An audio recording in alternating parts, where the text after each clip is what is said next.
नमस्कार दोस्तों, स्वागत है आपका आपके अपने चैनल कहानी स्टार पर। तो शुरू करते हैं आज की कहानी। कानपुर के एक पुराने मोहल्ले में पूजा देवी अपने दो बेटों आकाश और अभिनव के साथ रहती थी। पति को खोए कई साल हो चुके थे, लेकिन पूजा देवी ने अपने दोनों बेटों को पढ़ा लिखाकर मेहनत से बड़ा किया था।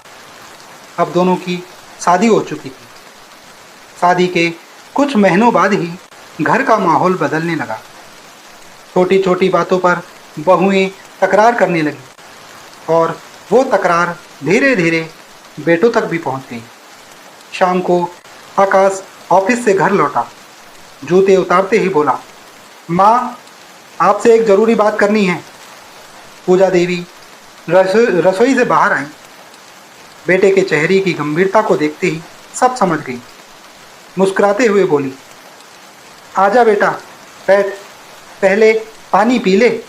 शायद मैं समझ रही हूँ तू क्या कहने आया है, फिर भी तू खुद बोल, मन हल्का होगा।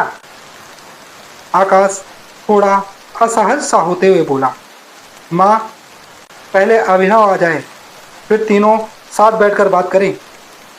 पूजा देवी ने गहरी सांस ली, सिर हिलाया और बोली, ठीक है बेटा, जैसे तेरी मर्जी, मैं इंतज़ार कर लूँगी।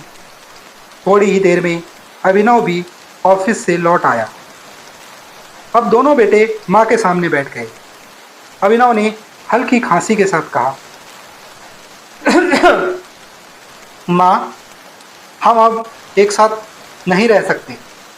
रोज़ रोज़ की लड़ाई हमसे देखी नहीं जाती, हमें बंटवारा चाहिए। आकाश तुरंत बोला, मुझे ऊपर वाला फ्लोर दे दो, नीचे अभिनव और उसकी पत्नी रह लेंगे। माँ कुछ देर तक चुप रही, फिर बहुत शांत आवाज़ में बोली, ये घर मेरे पति की कमाई का है और अब इस घर में तुम दोनों में से कोई नहीं रहेगा, मैं अकेली रह लूँगी। दोनों बेटे सन्न रह गए। आकाश ने हैरानी से पूछा, माँ, हम कहाँ जाएंगे? अभिनव भी बोला, इतने सालों से हम यहाँ रह रहे हैं, अब कहाँ जाएं? पूजा ने कठोर लेकिन शांत स्वर में कहा, जाओ, उन्हीं के पास जाओ जो रोज़ तुम्हें समझाते थे। अब अपने पैरों पर खड़े हो, अलग घर बसाओ, अब क्यों नहीं जाते उनके पास? अभिनव ने तुरंत अपनी सास को कॉल किया, माँ जी, माँ ने हमें घर से निकाल दिया है, हम कुछ दिन आपके यहाँ रहना चाहते हैं। सास ने ठंडी आवाज़ में कहा,